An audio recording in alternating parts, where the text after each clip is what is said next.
Sabes, hijo mío, cuando uno llega a los 75 años, con el cabello ralo y la mirada llena de recuerdos, descubre que ciertas historias no fueron hechas para morir con nosotros. Mi nombre es Juan, y esta historia que voy a contarte es la historia de una vida que empezó en el polvo del campo y fue marcada por luchas que muchos prefieren fingir que no ven. Ya enfrenté el prejuicio, cara a cara, con la cara sucia de tierra y el corazón lleno de esperanza. Esta historia trata de eso, un dolor, provocaciones, pero también amor y mucha superación. Antes de seguir, déjame pedirte un favor con el cariño de quien ya contó historias alrededor de una fogata, si puedes. Suscríbete al canal y activa esa campanita que avisa cuando llega una cosa buena. Y si al final de esta conversación sientes algo ahí dentro, tristeza o javía, alivio, ganas de hacer diferente, deja tu like, porque ese gesto pequeño ayuda a que estas memorias lleguen a donde necesitan. Estoy hablando de historias reales, que no caben en titulares de periódico ni en discursos de políticos.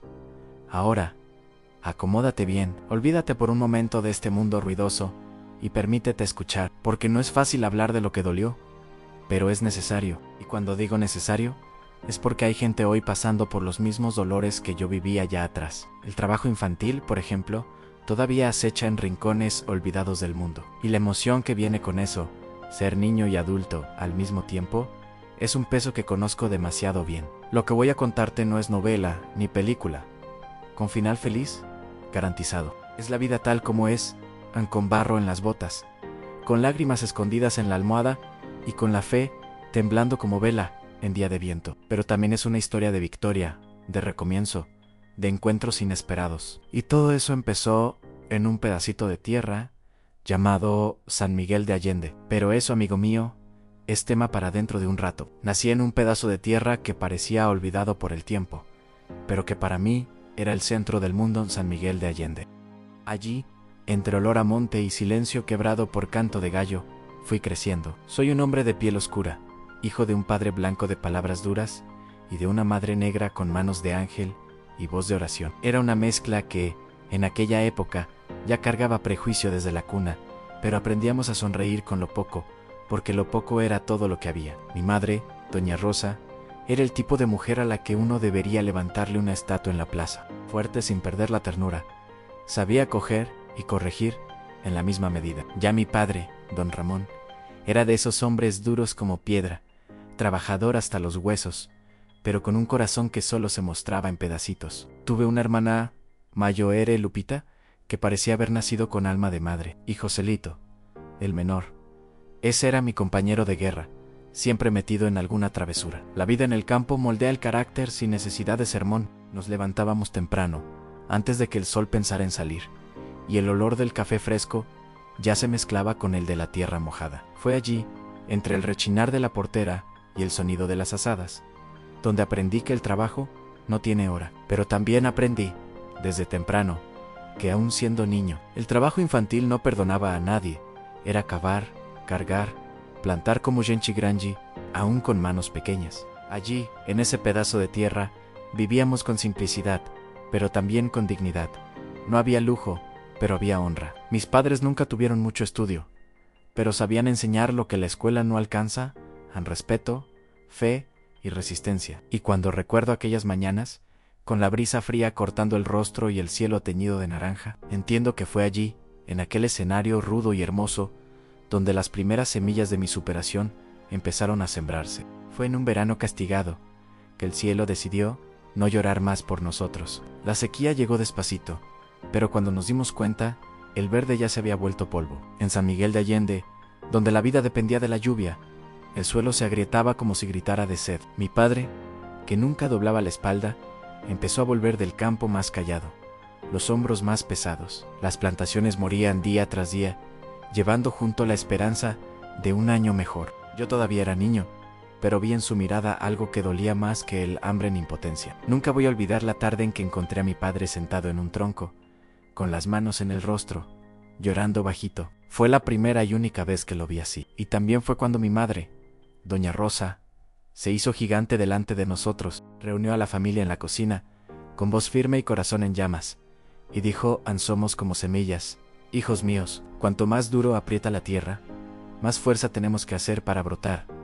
Aquello se marcó en mí como hierro en ganado. La comida empezó a faltar. El frijol se volvió lujo, la leche escaseó, y hasta la mandioca, tan resistente, empezó a morir. Pero mi madre, ella siempre encontraba una manera. Inventaba recetas con lo que hubiera, y aún así nos hacía reír. Incluso en la dificultad, nos recordaba que la dignidad no se pierde por faltar abundancia. Mi padre, don Ramón, pasaba más tiempo intentando salvar los brotes que durmiendo. Era el trabajo lo que lo mantenía de pie, aunque fuera en vano. Ahí entendí que el campo es escuela de silencio, de resiliencia y de desapego. Vi el prejuicio disfrazado en visitas que evitaban la finca, temiendo que nuestra miseria contagiara. Vi también cómo el trabajo infantil era tratado como destino y no como tragedia. Pero también vi el poder de una familia que se une cuando el mundo se derrumba. Y sin saberlo, aquellas noches de poca luz y mucha esperanza nos preparaban para lo que vendría después,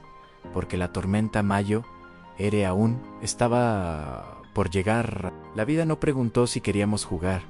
Ya nos había puesto una azada en las manos. Lupita, con sus recién cumplidos 15 años, fue enviada a la ciudad como empleada doméstica. ¿Era eso o pasar hambre? La despedida fue dura, porque mi hermana era mi refugio. Joselito, con 7 añitos, ya se mezclaba en el campo intentando ayudar a mi padre, que insistía en tratarlo como hombrecito.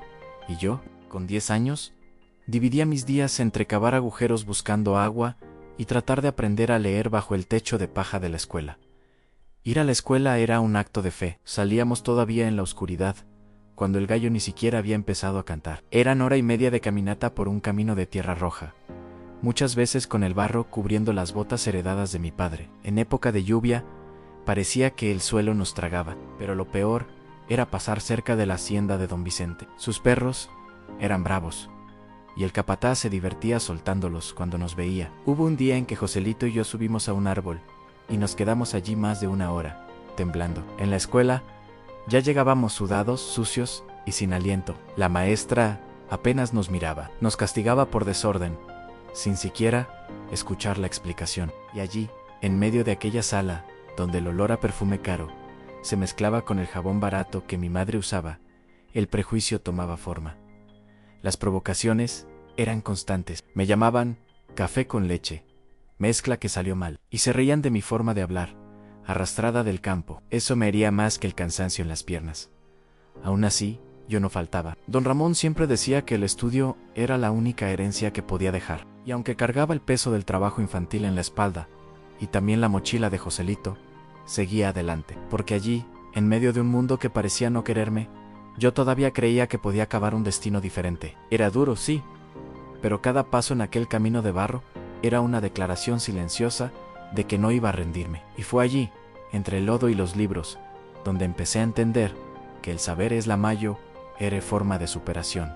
En aquellos tiempos, ser hijo de madre negra y padre blanco era casi una afrenta a lo que el pueblito llamaba normal. Y si eso ya bastaba para que me miraran mal, el hecho de venir del campo, con acento marcado y ropa remendada, parecía el paquete completo para provocar burlas. Cada vez que entraba al aula, podía sentir los ojos siguiéndome, como si yo fuera un invasor en un espacio que, para muchos, debía ser exclusivo de los hijos de los hacendados. Era allí donde el prejuicio dejaba de ser susurro y se convertía en un grito silencioso. No tardaron en darme apodos. Café con leche fue el más suave. También escuché campesino analfabeto, mezcla mal hecha y hasta animal del monte. Lo peor no era el nombre, era la risa alrededor. Reían con gusto, como quien sabe que está por encima. Había alumnos que se cambiaban de asiento solo porque yo me sentaba cerca. Otros imitaban mi forma de hablar, exagerando mi sencillez, como si mi raíz fuera motivo de chiste. Era una soledad distinta. No era solo estar solo, era ser aislado. Pero hubo una excepción. La profesora Carmen, de matemáticas. Una vez, uno de los hijos de don Vicente lanzó otra provocación frente al grupo. Ese de ahí debería volver a la asada y salir de la escuela de los blancos. El silencio cayó como un trueno. Ella detuvo la clase, miró directamente al muchacho y dijo en sí: ¿crees que el color de la piel define el valor de alguien? Entonces necesitas estudiar más que matemáticas. Necesitas aprender a ser gente. Aquello me sostuvo por dentro. No solo me salvó ese día, me recordó que yo valía. La verdad es que el prejuicio no necesitaba levantar la mano. Se escondía en las miradas, en las exclusiones de los trabajos en grupo, en las loncheras ignoradas en el recreo, pero también se escondía en quienes veían todo y fingían no ver. Joselito aún era pequeño, y con los de su edad era más fácil. Los niños no cargan veneno en el pecho, son los adultos quienes enseñan. Yo, por otro lado, aprendí a caminar con la cabeza baja y el pecho apretado. Pero fíjate, incluso con todo ese dolor, empecé a descubrir un refugio. Y no tenía paredes ni techo, tenía páginas. Un día, después de otra mañana de humillaciones, encontré mis cuadernos en la basura de la escuela, rotos, manchados, con palabras escritas con carbón que nunca repetía nadie. Aquello me movió por dentro de un modo que ni el dolor físico consigue. No le dije nada a mi madre, ella ya sufría demasiado viendo cómo luchábamos con tan poco. Solo le pedí a Joselito que guardara el secreto. Fue entonces cuando mi tío Salvador apareció en mi vida, como solo los ángeles saben hacerlo un callado, pero lleno de sabiduría. Llegó con un libro en la mano. Toma, Juan, dijo. Este cambió mi vida. Puede cambiar la tuya también, Aner el Principito, con páginas amarillentas y orejas dobladas. En la dedicatoria, él escribió: lo esencial es invisible a los ojos. Y fue allí cuando empecé a entender que no toda riqueza es de tierra, y no toda pobreza vive en la piel. Las palabras de ese libro entraron en mí, como quien planta esperanza en un suelo seco, y brotó. Y si tú nunca leíste ese libro, empieza hoy. Es pequeño en tamaño, pero gigante en lo que enseña. A partir de ese día, el recreo dejó de ser tiempo de dolor. En vez de intentar encajar con quienes no me querían cerca, yo iba a la biblioteca. Me sentaba en un rincón escondido entre los estantes, y me sumergía en historias que me llevaban lejos de allí. Pasé a devorar todo lo que encontraba. Cada página era un escudo. Los libros se volvieron mis amigos, mi trinchera, mi pedacito de mundo donde nadie podía humillarme. ¿Sabes? Me di cuenta temprano de que quien lee aprende a verse de otra manera. La lectura no me sacó del campo, pero me mostró que había más que azada y prejuicio en mi destino. Era como si cada historia me diera un pedazo de coraje. Y mira, si tú estás ahí enfrentando burlas, exclusiones, provocaciones, prueba la fuerza de un buen libro. Empieza con Capitanes de la Arena, si quieres entender juventud y dolor. O con Cuarto de Despejo, si quieres ver cómo una mujer negra, pobre e invisible, se volvió gigante con una pluma. Y fue con esas lecturas que me fui preparando, sin saberlo, para uno de los días más dulces y amargos de mi vida. Ese año, la escuela decidió hacer una fiesta ayunina bien hecha. Mi madre, con ese don que Dios le dio para transformar ingredientes simples en magia, preparó cocadas y dulces de maní. Llevé todo con orgullo, pensando en mostrar que el campo también sabía de las cosas buenas de la vida. Pero cuando llegué allí, los muchachos rieron. Capaz que tiene brujería, decían. Nadie quería probar. Nadie. Hasta que la profesora Carmen tomó un dulce, lo mordió y dijo en voz alta: ¿Quién hizo esto? Tiene manos benditas.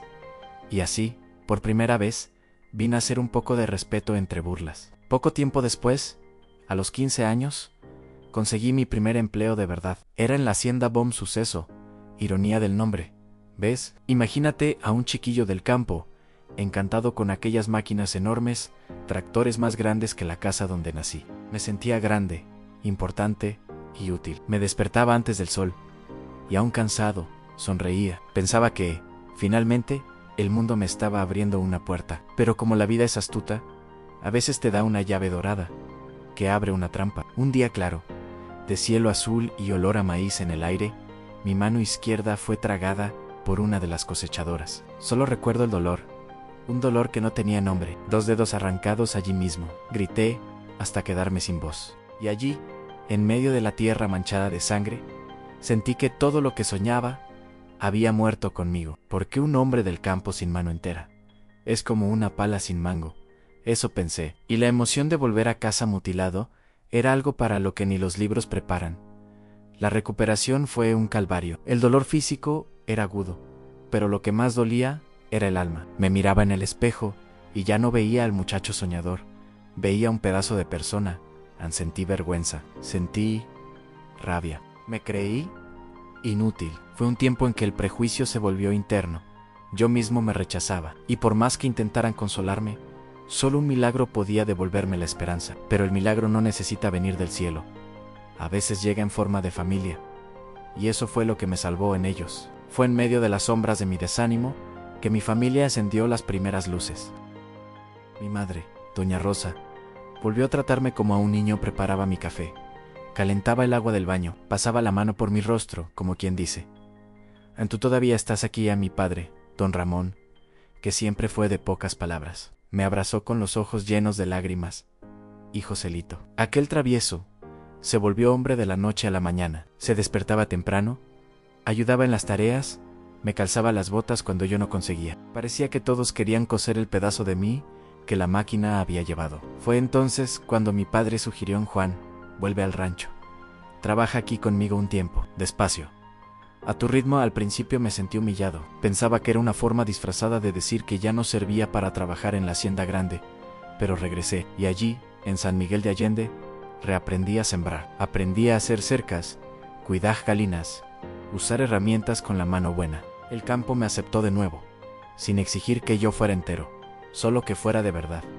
Y eso ya era más que suficiente. Mi madre tenía una forma curiosa de curar el dolor con humor. El sol nació para todo el mundo, incluso para quien tiene solo 3 dedos, decía con aquella sonrisa torcida y mirada llena de ternura. Y nos reíamos juntos, incluso en los días en que yo apenas podía levantarme de la cama. Un día, intentando martillar una tabla, casi me arranco los pelos de tanta rabia. Fue cuando Joselito apareció y dijo: «Sujeta el clavo con la boca, pues», y no funcionó. Reímos tanto que casi nos olvidamos de la tragedia. Milagros pequeños de quienes se aman. 6 meses después, me sentí lo bastante fuerte para volver a la hacienda. Cuando subí al tractor y conseguí manejar por primera vez con una sola mano, lloré como un niño. Era como si hubiera arrancado de vuelta un pedazo del alma que pensé haber perdido. Aquello no era solo conducir, era demostrar a mí mismo que el accidente no me definía. La superación no tiene receta mágica, pero sí base sólida, apoyo,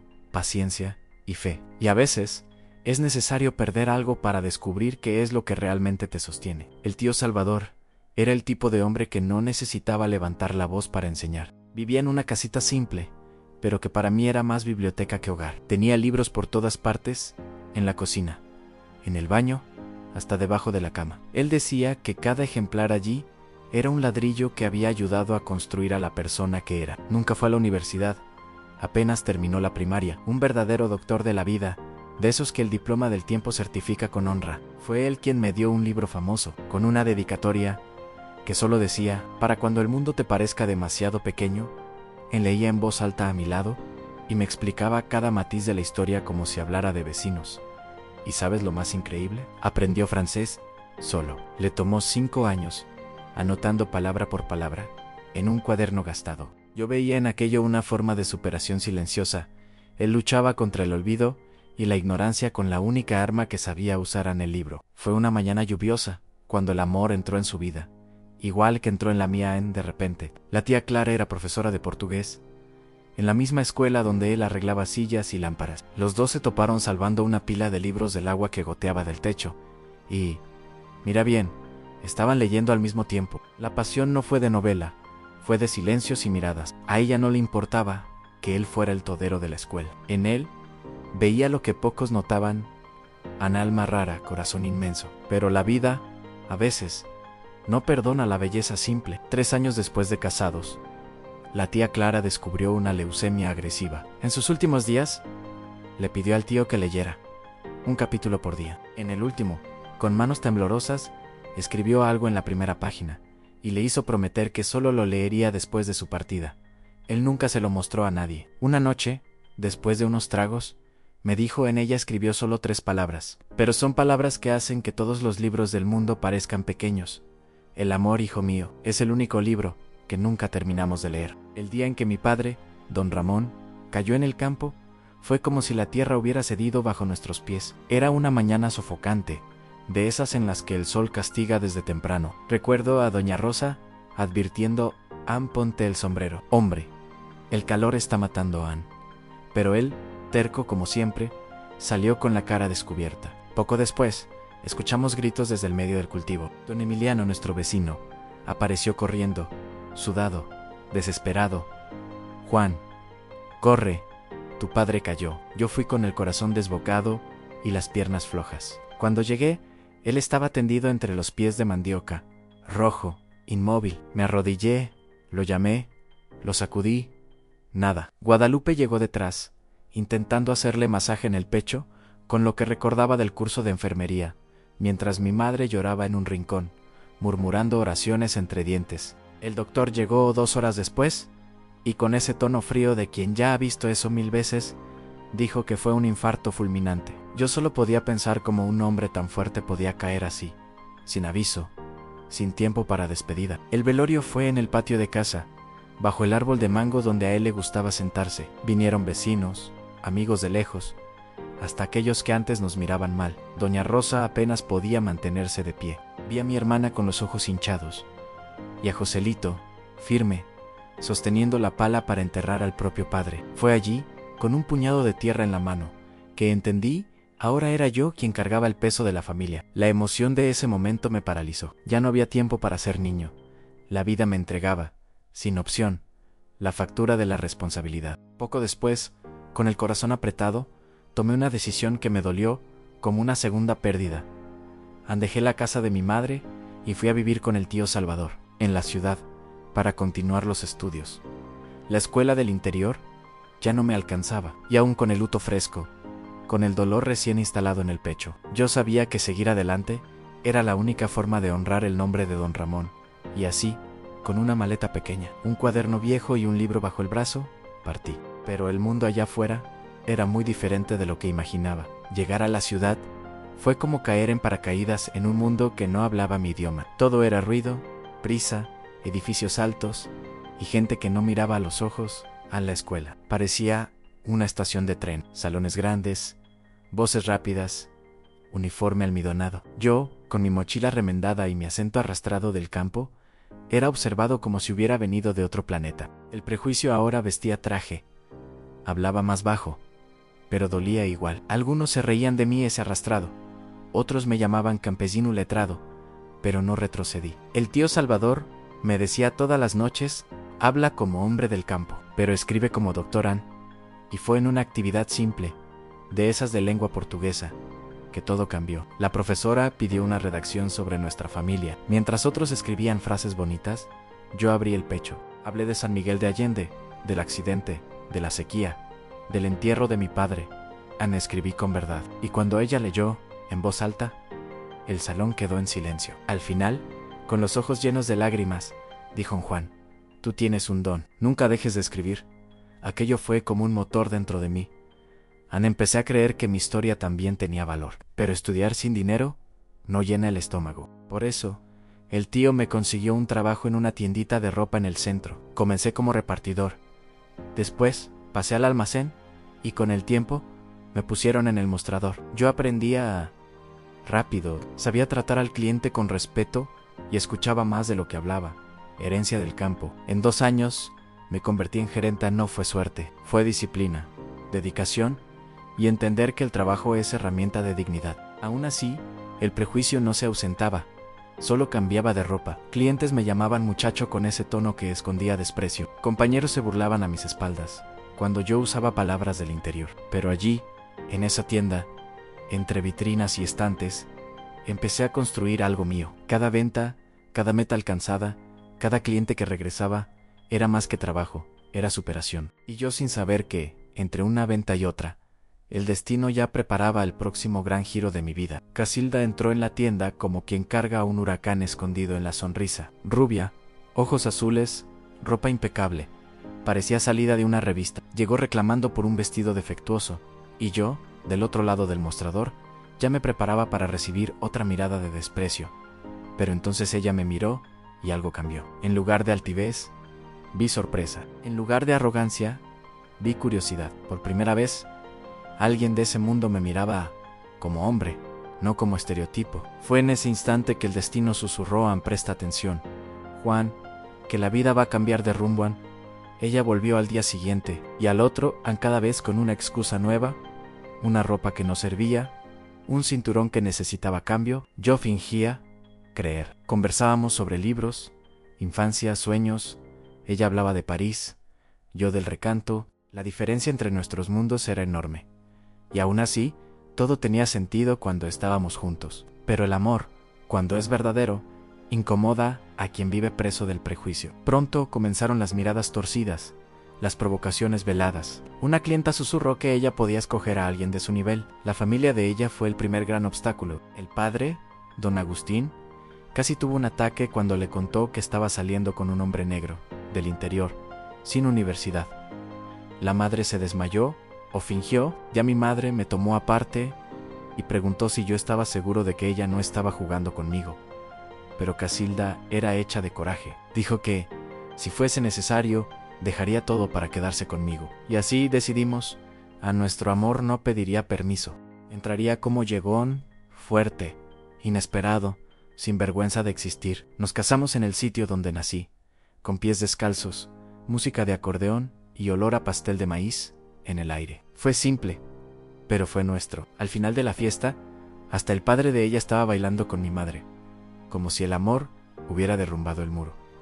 Sabíamos que no sería fácil. El prejuicio no se fue, solo aprendió a disfrazarse mejor. Pero cada día juntos era un grito de libertad. Nuestro amor es una revolución, decía ella ahí, y lo era. Y juntos enfrentamos el mundo, porque a veces, amar a alguien también es desafiar lo que el mundo dice que es posible. La vida siguió su curso, y las raíces que mi madre plantó empezaron a florecer en ramas que ni ella imaginaba. Guadalupe, mi hermana de voz, firme y mirada decidida, se casó con el hijo de uno de los mayores hacendados de la región.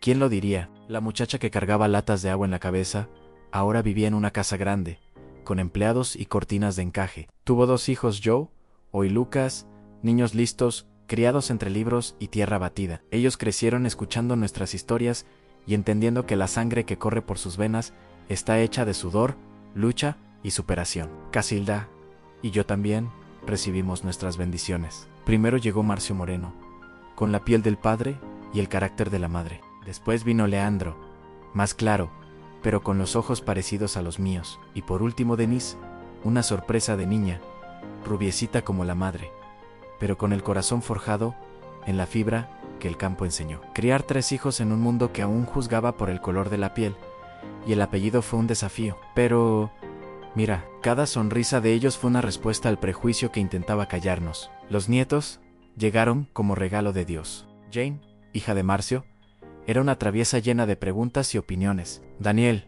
más callado, prefería dibujar, y cómo dibujaba. Leandro nos dio a Bruno, que nació con brazos fuertes y espíritu de atleta. Fue él quien nos dio nuestro primer bisnieto. Y Denise nos sorprendió de nuevo. Anne se casó con un muchacho de origen polaco y nos dio 2 nietecitas, Laura y Ketalen, rubias, ojos azules, pareciendo muñecas, pero con la misma algarabía y alegría que llenaba nuestra casa de ruido y amor. Ver esa mezcla tan hermosa crecer ante mis ojos fue como cosechar lo que planté con lágrimas y esperanza. Un abuelo negro, bisnietas blancas, nietos de todos los tonos, y nadie allí se preocupaba por el color de la piel. Era solo familia, y ¿sabes qué más? Cuando los miro, pienso que tal vez el mundo, aunque despacio, esté aprendiendo. Tal vez lo que sembramos con dolor florezca en amor. Y ese amor tiene nombre, tiene rostro, tiene memoria, y me hace recordar a alguien que también volvió a encontrar el amor cuando nadie creía que era posible. El tío Salvador siempre fue uno de esos hombres que parecen haber hecho un pacto con la soledad. Después de que la tía Clara se fue, él quedó más callado, más recogido, como quien guarda el corazón en un cajón cerrado. Creíamos que pasaría el resto de la vida solo,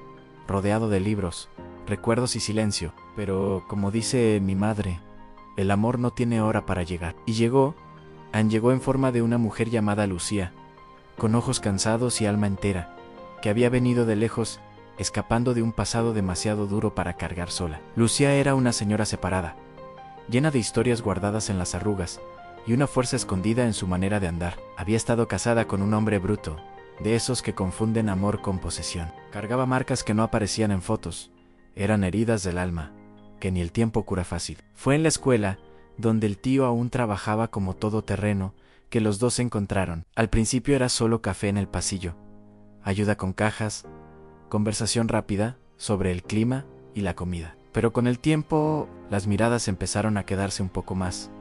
Al ver a los dos juntos, era como presenciar una flor abriéndose en el desierto. Él, con su manera tranquila, fue conquistando la confianza de ella con respeto, escucha y paciencia. Nunca fue hombre de palabras bonitas, pero la forma en que trataba a Lucía lo decía todo en le. Preguntaba si había comido, le llevaba libros que creía que le gustarían. Se reía de sus chistes como si fueran los mejores del mundo. Para Lucía aquello era nuevo. Un amor sin gritos, sin control, sin miedo. Y para nosotros, era la prueba viva de que recomenzar sí es posible. Los hijos de Lucia, ya adultos, se extrañaron al principio. Es normal. Pero pronto vieron que el tío Salvador era un puerto seguro, no una tormenta. Las dos familias se acercaron con el tiempo, mezclando color, historia y afecto. Y esa unión, tan improbable a los ojos del mundo, se convirtió en símbolo de algo mayor, porque cuando el amor es de verdad, no necesita gritar para imponerse. Simplemente sucede. Y mientras yo veía a aquella pareja tan serena en el patio de la escuela, compartiendo un banco de madera y un pedazo de pastel de maíz, entendía a nunca es tarde para permitirse florecer.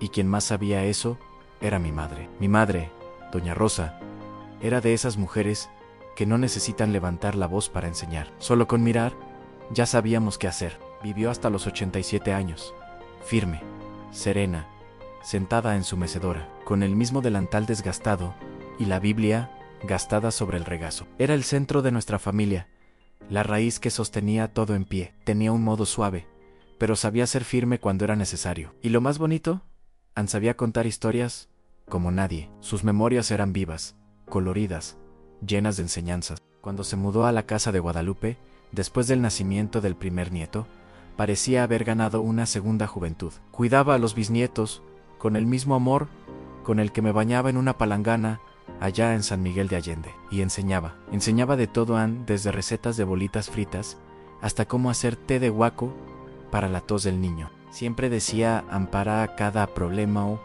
hay un tecito que resuelven. Cuando Casilda empezó con los calores de la menopausia, apareció con té de mora y resolvió todo. Era farmacia viva. Mi madre tenía un librito que adoraba a menos y que conservo hasta hoy como reliquia. Se llama Sientes de las abuelas. Para diversos males no era solo un libro de recetas, era un pedazo de ella en papel. Té de manzanilla para dormir, de boldo para el hígado, de toronjil para calmar a los niños. Todo allí, Aney. A veces veo a mis nietas hojeando ese libro, riéndose de los nombres, intentando pronunciar Tanshayen, Alecrín, Quixabau, y yo me quedo allí, quieto, observando, sintiendo que doña Rosa sigue viva, soplando sabiduría en las tazas de la nueva generación. El día que cumplió 80 años, hicimos una fiesta sorpresa en la hacienda de Guadalupe. Llegó y encontró a todos los nietos y bisnietos reunidos. La mesa llena musicao campesina sonando bajito. Lloró como una niña. Mira, Juan, me dijo, tu viejo padre y Joselito deben estar viendo esto desde el cielo.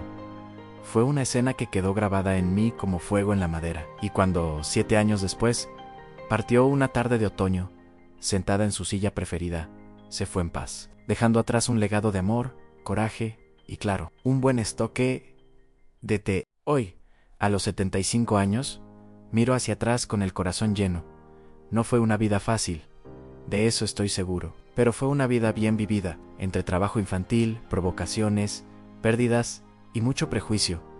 También encontré amor, aprendizaje y una fe que nunca me abandonó. Sabes, hijo mío, hay cosas que solo el tiempo enseña menos, y él me enseñó que no vencemos por la fuerza de los brazos, sino por la firmeza del alma. Quien vive con verdad, un día cosecha paz. Y mi cosecha llegó en forma de nietos, memorias y una mirada serena frente al espejo. Si has llegado hasta aquí, te lo agradezco. Significa que, de alguna manera, mi historia encontró morada en tu corazón. Y si puedo dejarte un consejo de viejo que ya vio el mundo girar y volver al mismo lugar, es no te rindas. Aunque el mundo parezca sordo a tu dolor, sigue. Aunque la provocación golpee más fuerte que el elogio, sigue. Ama con toda tu fuerza, lucha con paciencia y ten fe. Aunque sea pequeñita. La fe, hijo mío, es como una brasa, a veces parece apagada, pero basta un soplo para encenderla de nuevo. Ya que estamos en esta prosa tan buena, déjame decirte en si este video te tocó de alguna manera. Compártelo con quien necesita escuchar una palabra de esperanza. Ayúdame a esparcir esta semilla, porque cada historia contada es una memoria preservada, y cada memoria viva es un grito contra el olvido. Y mira que todavía tengo muchas historias que contar, pero eso queda para otra hora. Si te quedaste conmigo hasta ahora, mi más sincero agradecimiento. No escuchaste solo una historia, honraste una vida entera. Es hermoso saber que aún existen oídos dispuestos a escuchar con el corazón, porque en el mundo de hoy, donde todo es prisa, detenerse para sentir es un acto de valentía. Y si mi voz encontró eco dentro de ti, Ya valió cada línea de esta memoria que compartí. Que Dios bendiga tu vida, tu casa, tu familia, que Él ilumine tus caminos, incluso en los días más oscuros, y que nunca falten fe, coraje y amor en tu pecho. La vida no siempre será justa, pero siempre ofrecerá una oportunidad de recomenzar. Y, como aprendí con mi madre, para cada problema existe un tecito. A veces es un té de verdad, otras veces es solo una buena conversación como esta que tuvimos aquí. Y ahora que escuchaste todo, dime con sinceridad, ¿qué vas a hacer con esta historia? ¿La vas a dejar pasar como un video más? ¿O vas a usar lo que aprendiste aquí para transformar algo dentro de ti? Porque, mira, el mundo no cambia con discursos bonitos. Cambia con actitudes simples.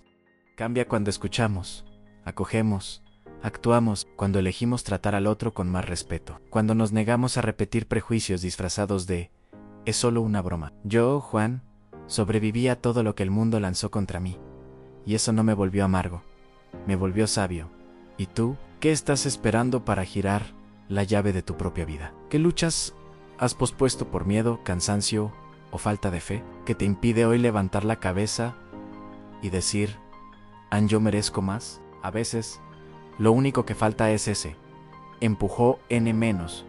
Y si esta historia te lo dio, entonces no lo desperdicies. Comenta aquí abajo, ¿qué fue lo que más te tocó de esta historia? ¿Qué parte te hizo repensar tu vida, tus decisiones, tu recorrido? Y si ya superaste algo parecido, compártelo. Tu experiencia puede ser el remedio para el dolor de otra persona. Y si aún no lo superaste, recuerda, sí hay espacio para recomenzar. La vida es demasiado corta para vivirla en automático. Sé protagonista de tu propia historia a menos. Y si hoy solo puedes dar un paso, ya es un comienzo. Ahora dime, ¿estás listo para escribir tu próxima página con más valentía?